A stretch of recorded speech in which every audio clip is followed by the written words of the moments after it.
Bismillahirrahmanirrahim. Assalamualaikum warahmatullahi wabarakatuh. Bertemu lagi dengan saya pada mata kuliah pengantar bahasa Kueri untuk kelas SKS 191. Kita bertemu pada hari ini, hari Kamis tanggal 27 Agustus 2020.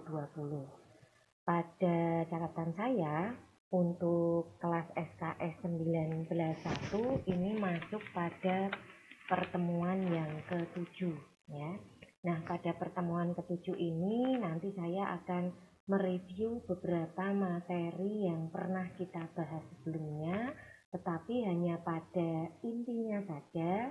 Kemudian dari masing-masing materi tadi kita coba mengarah ke sebuah studi kasus sehingga nanti bisa menjadi gambaran bagi kelas SKS 191 untuk mengerjakan soal UTS, karena sebentar lagi kita akan menghadapi ujian tengah semester ya.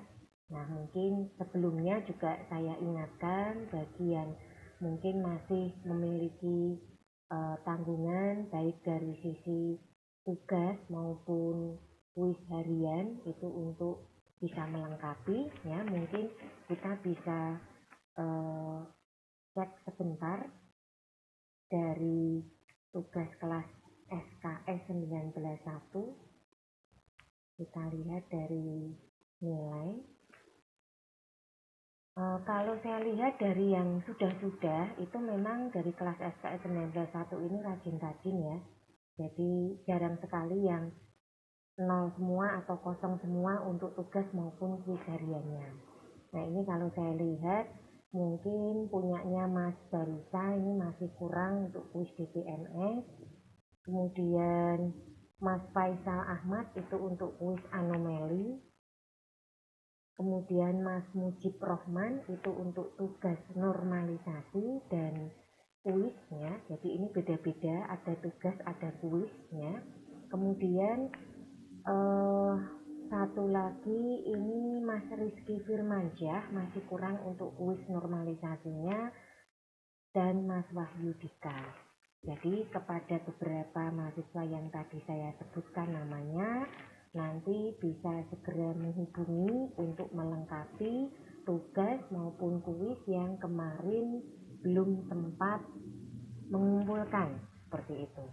Baiklah, untuk UTS nanti rencananya saya akan membuat sebuah soal tentang kasus, studi kasus ya. Saya belum mengarahkan ke tema tentang apa, tetapi nanti gambarannya Anda akan dapatkan pada penjelasan malam hari ini. Baiklah, untuk lebih jelasnya kita langsung masuk ke review yang pertama ya. Kita kilas balik sebentar dari materi pengantar, di mana di dalam materi pengantar ini kita mengenal yang namanya ERD. Ya, jadi di sini sebetulnya itu yang dibikin pertama untuk urut-urutannya itu adalah normalisasi dulu. Jadi setelah normalisasi, karena fungsi dari normalisasi itu adalah untuk menormalkan atau menyederhanakan database. Setelah selesai, maka dari bentuk normalisasi tadi dibuatlah ERD seperti yang Anda lihat ini.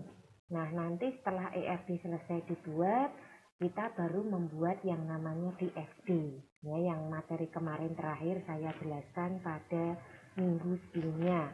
Nah, di sini kita akan melihat dulu untuk normalisasi, di mana yang saya contohkan dari kasus yang ada di paparan normalisasi yang PPT ya. Di sini ini ada contoh, jadi saya langsung mengambil yang contoh ini saja. Ini adalah bentuk anormal, di mana di dalam bentuk anormal ini kita menyebutkan semua data yang kita anggap punya kepentingan di dalam sistem yang akan nantinya kita buat ya. Nah, kadang-kadang bisa saja terjadi ketika kita membuat bentuk anormal itu ada beberapa field atau nama kode yang di sini yang mungkin sama, itu tidak masalah ya.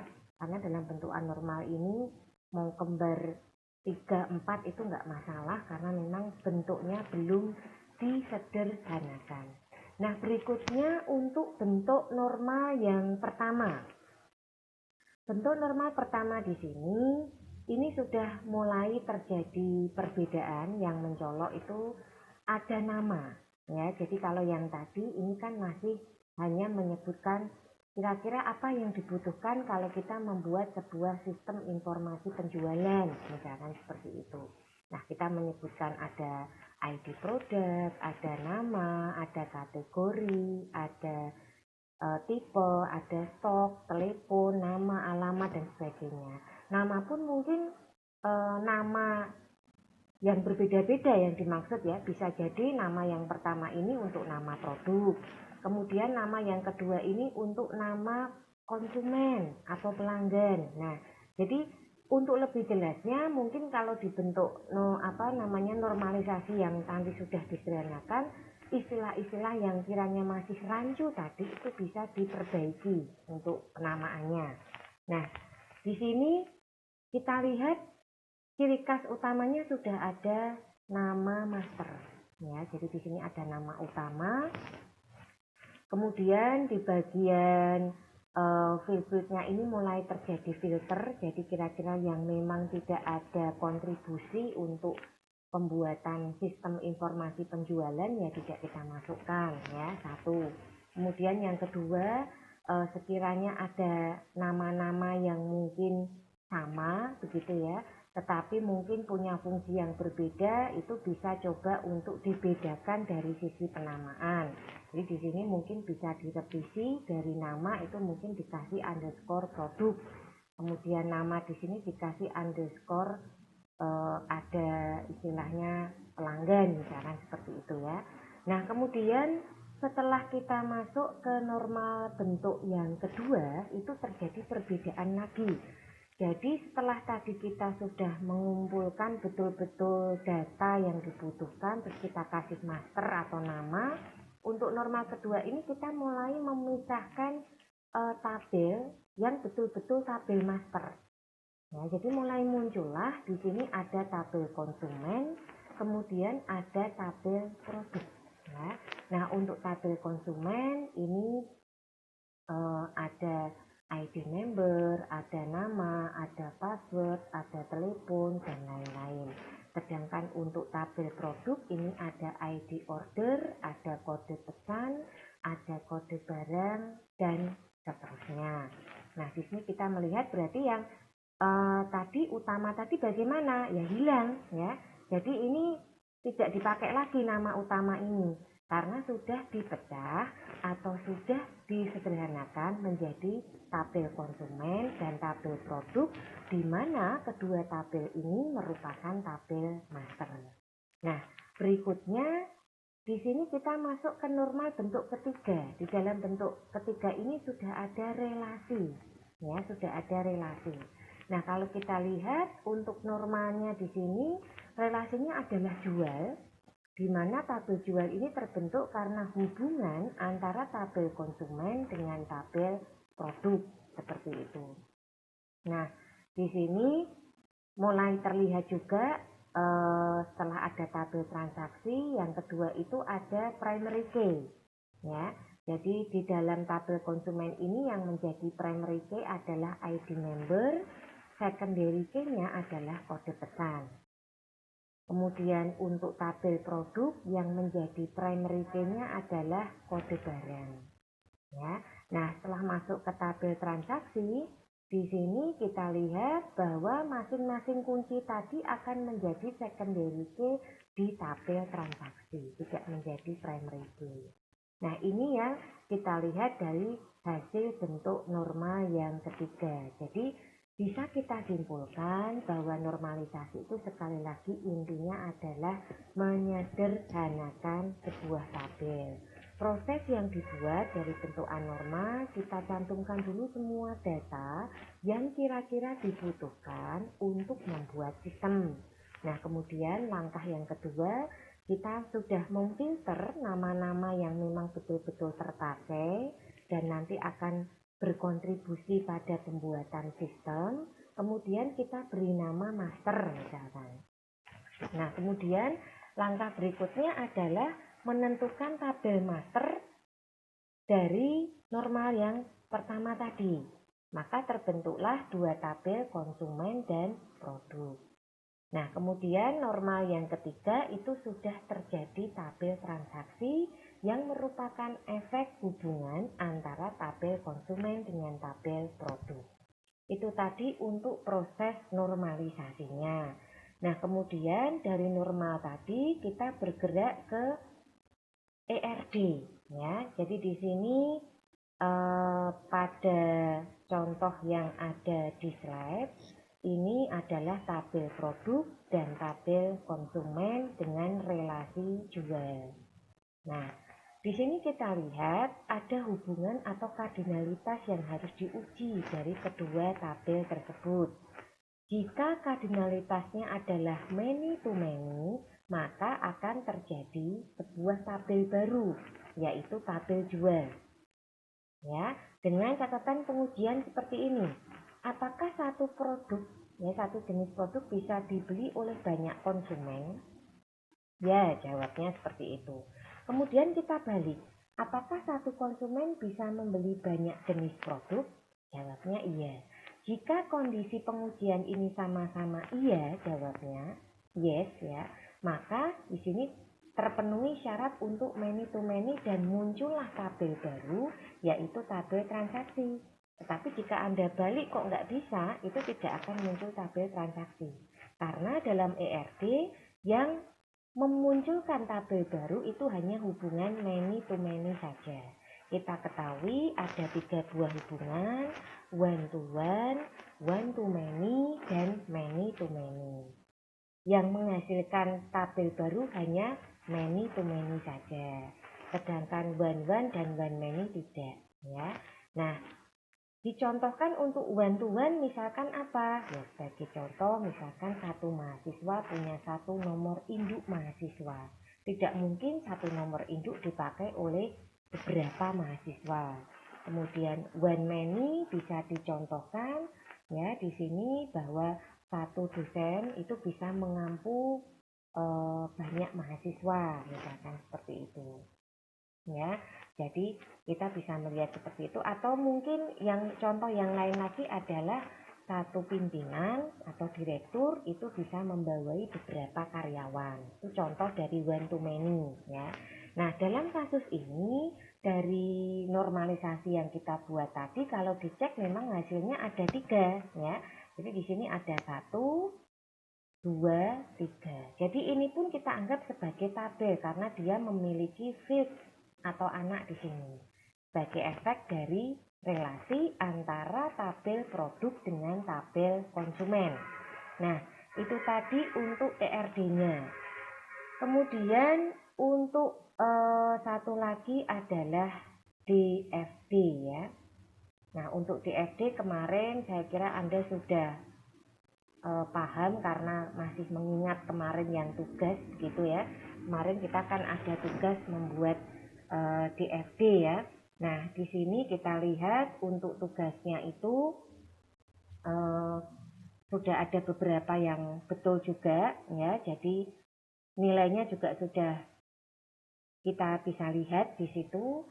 Ada beberapa keterangan yang saya sertakan. Jadi untuk kelas SKS 9C1 meskipun kemarin mungkin libur ya, tetap saya masukkan untuk hasil penilaiannya.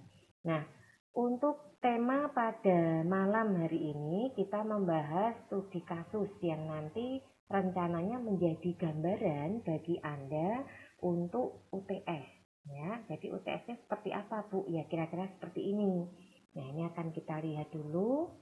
Jadi di sini saya membuat sebuah contoh penjualan pada sebuah resto kuliner nih ya.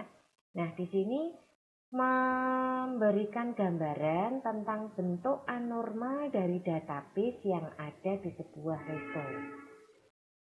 Anormalnya ada ID pelanggan, nama pelanggan, alamat, nomor telepon, ya. Kadang-kadang kalau kita lihat untuk beberapa restoran yang mungkin dalam tanda petik agak besar ya skalanya, itu kadang-kadang kita dimintai untuk nomor ponsel. Nah, nanti di situ akan terkirim ya ucapan terima kasih. Misalkan kita sudah pernah berkunjung sebelumnya dan mungkin ketika ada promo dan sebagainya kita akan mendapatkan pesan begitu ya. Nah, ini maksud dari informasi atau komunikasi yang coba dijalin dari pihak resto kepada pelanggan. Nah, di sini juga ada ID kasir, nama kasir, ID makanan, nama makanan, jenis, harga sampai dengan total bayar. Ini bentuk anormalnya. Jadi bebas ya, masih disebutkan apa saja yang memang sekiranya Anda ingat atau dibutuhkan untuk membuat sebuah sistem informasi penjualan pada resto. Nah, berikutnya ini adalah bentuk normal yang pertama, di mana pada normal pertama ini sudah mulai muncul primary key. Jadi ini ada ID pelanggan, ada ID kasir, ada ID makanan, ada ID minuman. Muncul 1, 2, 3, 4 ya, untuk bentuk normal yang pertama. Nah, kemudian untuk normal kedua kita mulai memecah-mecah atau menyederhanakan menjadi sebuah tabel ya, sesuai dengan subnya masing-masing, sesuai dengan primary key-nya masing-masing. Kalau kita lihat dari tabel makanan, ini ada ID makanan yang menduduki sebagai primary key-nya. Kemudian ada nama makanan, jenis, sampai dengan harga. Nah, berikutnya ada detail transaksi makanan, di mana detail transaksi makanan ini merupakan hasil sebuah transaksi biasanya ya, atau relasi. Di sini ada nomor transaksi, ada ID makanan. Nah, ini bisa saya simpulkan dari relasi antara makanan dengan transaksi ya. Jadi ada detail transaksi makanan sendiri, itu ada quantity makanan dan jumlah makanannya. Kemudian pelanggan ini ada primary key ID pelanggan, nama pelanggan, alamat, serta nomor telepon. Kemudian kasir ini ada ID kasir dan nama kasir. Kemudian minuman itu ada ID minuman, nama minuman, jenis, dan harga. Sedangkan detail transaksi minuman itu ada ID minuman, nomor transaksi, quantity minuman, dan jumlah minuman. Kalau kita lihat dari kedua detail transaksi makanan maupun minuman, ini merupakan hasil relasi. Ya, jadi kalau detail transaksi minuman ini dari minuman dengan transaksi menghasilkan ini. Makanan dengan transaksi menghasilkan yang transaksi makanan. Nah, memang maksud dari normalisasi adalah seperti ini, disederhanakan menjadi sebuah tabel yang sudah tidak dapat dipecah lagi. Ya, sehingga nanti pada saat kita membutuhkan informasi yang terkait dengan data-data yang ada di tabel tersebut, kita tinggal mengambil. Tidak semua tabel kita ambil, tapi kita yang membutuhkan saja. Misalkan saya hanya ingin mengtotal jumlah makanannya saja, ya sudah saya ambil detail transaksi makanan. Ini sudah mencakup tabel makanan maupun tabel transaksi. Begitu juga ketika saya ingin mengambil detail transaksi minuman, itu sudah mencakup tabel minuman maupun tabel transaksi. Seandainya saya hanya ingin mengambil data pelanggan saja, ya berarti yang saya ambil hanya pelanggan. Saya ingin mengambil data minuman saja, berarti yang saya ambil adalah tabel minuman. Nah, jadi sesuai kebutuhan dari user pada saat ingin mengakses data yang ada di dalam database. Nah, berikutnya dari masing-masing tabel yang sudah disederhanakan tadi, kemudian kita hubungkan. Ya, jadi kita hubungkan, ini merujuk kepada ID-ID-nya masing-masing ya. Jadi nomor transaksi itu menjadi primary key di tabel transaksi dan dia menjadi secondary key pada detail transaksi makanan. Kemudian ID pelanggan itu menjadi primary key pada tabel pelanggan, tetapi menjadi secondary key pada tabel transaksi. Kemudian tabel ID kasir itu menjadi primary key pada tabel kasir, tetapi menjadi secondary key pada tabel transaksi. Untuk ID makanan menjadi primary key pada tabel makanan dan menjadi secondary key pada detail transaksi makanan. Begitu juga dengan ID minuman, ini menjadi primary key pada tabel minuman dan menjadi secondary key pada detail transaksi minuman. Anda perhatikan pada masing-masing garis yang ada di sini, ini ada perbedaan pada anak panah. Jadi kalau dia itu primary key, maka anak panahnya 1. Jika dia secondary key, maka anak panahnya 2 seperti ini. Ya. Nah, kemudian setelah kita buat menjadi bentuk normal tadi, langkah berikutnya adalah membuat DFD. Ini adalah contoh DFD level 0, di mana unit-unit yang terkait itu ada owner, ada dapur, ada pelanggan, ada waiters, dan ada kasir.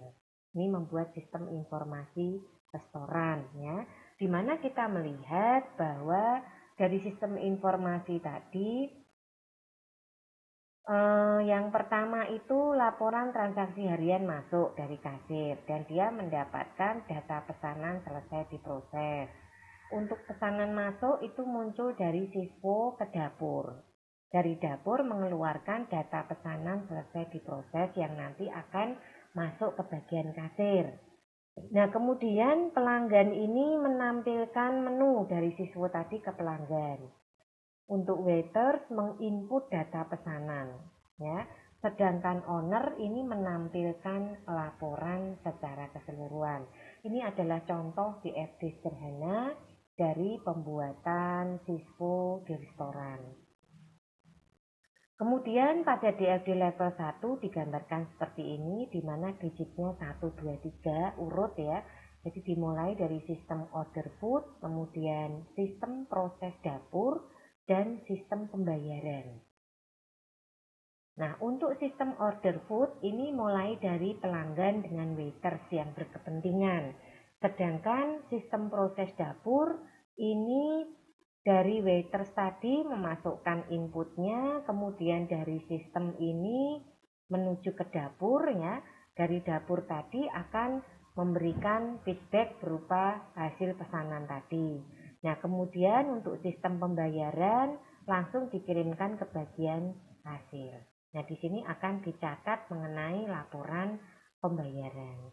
Nah, saya harapkan dari setiap gambar DFD yang dibuat itu selalu ada keterangan. Jadi jangan biarkan hanya berupa capture, simbol, atau gambar-gambar saja. Berikan penjelasan, contohnya seperti yang ada di sebelah kiri ini, ya, di mana menceritakan bagaimana bagan ini berbicara. Jadi waiters menyerahkan tablet yang berisi daftar menu yang tersedia kepada pelanggan. Lalu pelanggan memilih menu yang akan dipesan dan waiters bertugas menginput pesanan ke dalam sistem order food. Sistem order food secara otomatis menampilkan data pesanan oleh pelanggan ke bagian dapur, kasir, ya, 2 bagian ini. Kemudian bagian dapur akan memproses pesanan tersebut dan melakukan checklist pesanan yang sudah selesai diproses ke sistem proses dapur.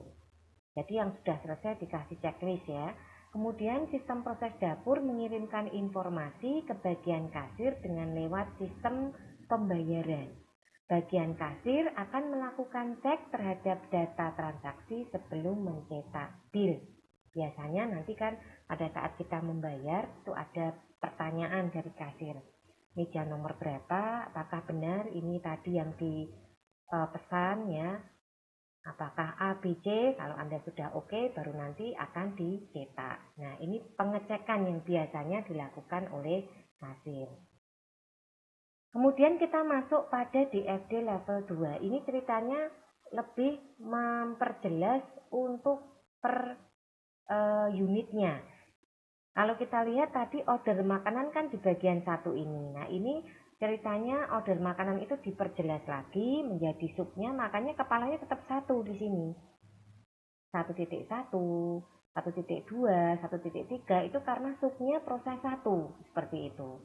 Nah, tampilkan semua menu, yang kedua melakukan order atau memilih menu, dan yang ketiga melakukan konfirmasi. Ini yang berkepentingan adalah pihak pelanggan kepada waiters. Ya. Nah, ini ada penjelasannya. Perangkat berupa tablet menginformasikan data makanan yang tersedia ke pelanggan. Lalu pelanggan melakukan order dan waiters melakukan konfirmasi kepada pelanggan. Apakah sudah sesuai dengan yang telah dipesan oleh pelanggan? Yang manual pun kita juga begitu ya, biasanya ditanyakan lagi, akan saya ulangi, apakah betul ini makanan yang Anda pesan, seperti itu ya. Nah, jika sudah sesuai, maka waiters akan menginput pesanan tersebut untuk nanti dilanjutkan ke dapur ya. Nah, untuk DFD level 2, proses dapur gambarannya seperti ini. Makanya bagian depannya kepalanya 2, di mana proses urutannya adalah melakukan input data makanan, menampilkan data masakan selesai diproses.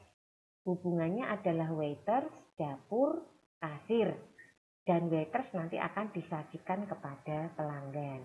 Untuk keterangannya, perangkat berupa tablet menginformasikan data makanan yang tersedia ke pelanggan. Lalu pelanggan melakukan order dan waiters melakukan konfirmasi kepada pelanggan apakah sudah sesuai dengan yang telah dipesan oleh pelanggan. Jika sudah sesuai, maka waiters akan menginput pesanan tersebut. Kemudian kita masuk pada level 2, proses pembayaran. Kita lihat di sini proses pembayaran, karena tadi kepala subnya itu 3, maka ini mengikuti 3.1, 3.2, dan terakhir 3.3.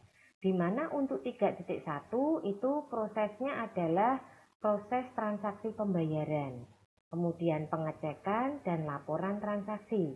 Yang berkepentingan unitnya adalah pelanggan, kasir, dan owner. Nah, kita lihat dari keterangannya, kasir melakukan pengecekan data transaksi pesanan yang telah diproses. Selanjutnya, kasir melakukan proses transaksi berupa bill yang diserahkan kepada pelanggan. Lalu, bagian kasir membuat laporan transaksi yang dapat dicek secara berkala oleh owner. Nah, ini kalau kita lihat dari DFD sebuah siswo restoran. Nah, harapan saya dari apa yang saya jelaskan tadi itu bisa dipahami ya oleh mahasiswa SKS 191, dan seperti biasa pada akhir perkuliahan saya selalu memberikan tugas. Nah, di sini untuk kuis hari ini tidak ada, jadi nanti Anda cukup memberikan komentar hadir pada kolom komentar di link YouTube channel saya. Nah, untuk tugas yang nanti harus dikerjakan, ini saya bahas kembali. Jadi di sini dari tugas perancangan yang tadi kita buat studi kasus itu belum ada ERD-nya. Silahkan Anda membuat ERD-nya. Toh tadi sudah ada normalisasinya ya, jadi saya kira lebih gampang untuk membuat ERD-nya dan diperjelas hubungan kardinalitasnya. Hubungan kardinalitas di sini adalah one to many, one to one, atau many to many. Nah, berikutnya untuk kelas malam itu tugas dikumpulkan tanggal, mohon maaf ini revisi ya, 2 September ya. Ini ada revisi, jadi harusnya dikumpulkan tanggal 2 September.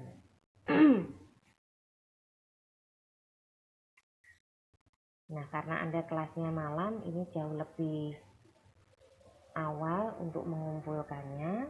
Kemudian tugas seperti biasa dibuat dalam format PDF, kemudian diberikan penjelasan pada setiap bagan atau gambar yang Anda buat ya. Jadi sekali lagi diperhatikan waktu pengumpulan tugas. Nah, ini akan langsung saya buatkan sekalian biar tidak lupa dan tidak ketinggalan. Tugas studi kasus soal ada di PPT bagian akhir ya. Kemudian tenggat waktunya adalah tanggal 2 September ya. Nah, ini tanggal 2 September untuk yang kelas malam. Nah, ini saya tugaskan. Jadi ini sudah ada di dalam form email Anda masing-masing ya. Sudah ada tugas studi kasus. Nah, nanti untuk gambarannya mengenai UTS kita, karena nanti sebentar lagi itu kita ada ini ya, libur sebelum UTS ya. Nah, minggu tenang istilahnya. Di sini tugasnya nanti seperti ini kira-kira. Jadi ada sebuah tema studi kasus tentang sistem apa misalkan, dan Anda saya minta untuk membuat dari sisi perancangan database sampai ke DFD-nya. Ya, kira-kira itu yang bisa saya berikan untuk materi pada malam hari ini. Jika ada yang belum jelas bisa ditanyakan. Jangan lupa untuk mengerjakan tugasnya, tetap semangat karena sebentar lagi kita akan UTS ya. Saya informasikan lagi kepada mahasiswa yang masih memiliki tanggungan untuk segera menyelesaikan supaya tidak ada kendala di kemudian hari. Kira-kira itu saja yang bisa saya sampaikan. Mohon maaf jika mungkin dalam penyampaian materi ada hal yang kurang berkenan. Wassalamualaikum warahmatullahi wabarakatuh.